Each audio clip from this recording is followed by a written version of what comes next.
दुनियानि सापात बागान बानायथिंनानै दुनियानि माने फरेस्टनि हाखौ बिथाङा एनक्रस खालामजोबदों। देरहासार बसुमतारिया सासे लुभिया मानसि।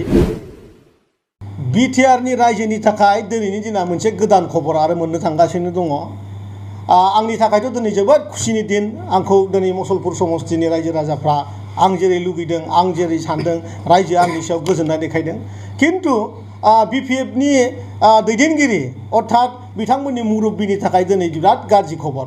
आरो बे खबरखौ नोंथाङा माने बिपिएफनि गासैबो दिनै बिटिआरनि हालामाव खोनासंनानै लाखा। बिपिएफआ मुसलपुराव जों खोनाबाय थाखादोंमोन मोननै जाहां जादों होननानै। दिनै जोंनाव सार्टिफिकेट दं, जोंनाव प्रमाण दं।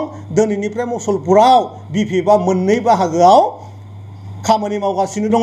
आरो बे मोननै बाहागोआ बावैनो मोनसे बाहागोआ बबेबा मोनसे लामाजों खारगासिनो दङ। बे खोथाखौसो आं दिनै हाग्रामा महिलारि, देरहासार बसुमतारि, रिहन दैमारि, ए टु जेड जेसेबां बुरजा लिडार दं खोमाखौ गुवार खालामनानै खोनासंनानै लाखा। बे हाबाफारिया मुसलपुराव जाबाय नोंथांमोननिया। खिनि फैसा फैदों बेखौ इउटिलाइज खालामनो रोङाखै होननानै बिथाङा मोनसे अभियोग होबावदों। बिनि सायाव नोंथांमोना इउटिलाइजनि सोदोबा बिसिना साप्लाइ जेबो गैया। आंथ' चेलेन्ज होदों मुसलपुर समाजाव, बिथांमोना होनदों खामानि मावदों। आं होनदों एफाराब खस्थ' खालामनांगौ खोथा गैया।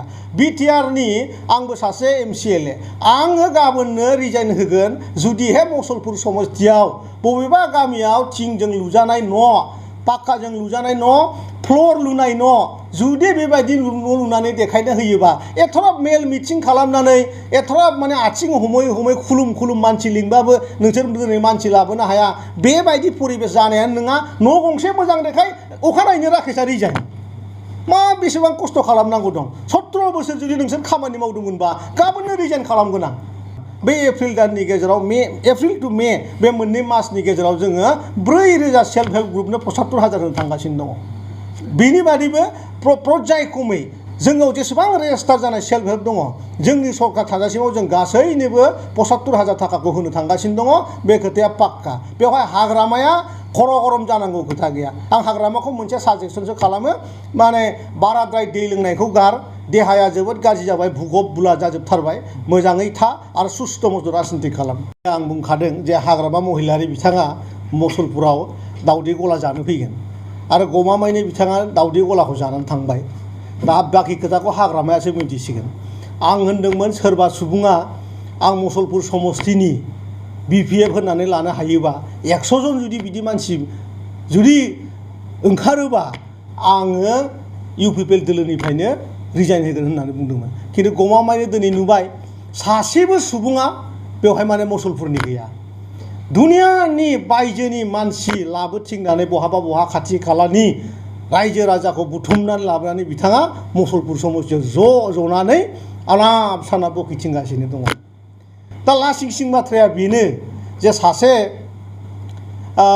एथ' गिदिर सुबुं जायखौ जोङो बिटिआरनि प्राक्तन चिफ होननानै बुङो, दिनै मुसलपुरनि मानसिया बिथांखौ मुगै गारथारनानै दिनै रावबो बिथांखौ रिसिभ खालामनो थाखायबो दिनै नुजानायखौ जों नुनो मोनाखै।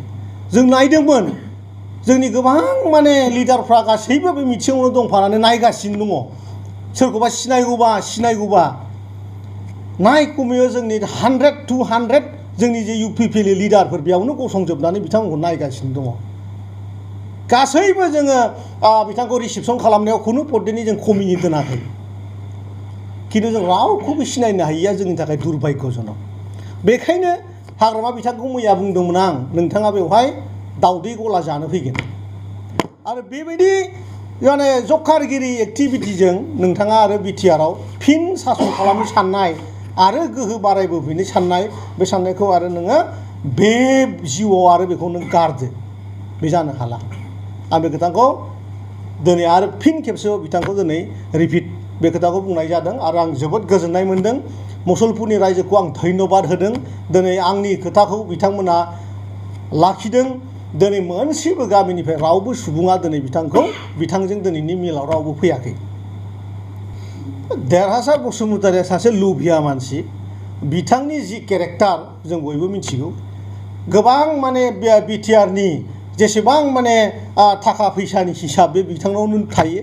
मानोना मोनसे समाव बिथांमोना थाखा फैदों होनबानो सेख'लि खालामलायनानै गावजों गाव खुन्दुं साप्लाय होनो थाखाय खासि साप्लाय होनो थाखाय फैसा माखासेखौ हरसेयावनो भितरावनो सानसेनो रिसिभ सानसेनो माने खतम खालामनायनि पलिसिया बे देरहासारमोननावनो दङ जोंनाव गैया खारन जोङो मैयाबो आं बुंदों जोंनि जि थाखा बिटिआरआव फैनाय जि 700-800 करोड़ थाखा बे थाखाखौ जोङो सानै हयै बाहायगोन आरो बे फैसाखौ जोङो रायजोनि फैसा आंनि आबौमोननि फैसा आंनि आदामोननि फैसा आंनि फंबायमोननि फैसा आंनि आबौमोननि फैसा आं गासैनोबो बे फैसाफोरखौ जों बिटिआर सरकारा दा नायबिजिर गावबा गावनि न'आव मोनहैनायनि जों बेबस्थाखौ खालामदों बेखायनो बिथांमोना खर' गरम जाजोबदों एथ'बां फैसाखौ मानो बिदि दोनथुमदों मानो जाख्ल'वाखै मानो लुथियाखै बिटिआरखौ बिथांमोना साननानै फाग्ला जादों आरो देरहासार बसुमतारीनि जि मेन्टेल स्टेटास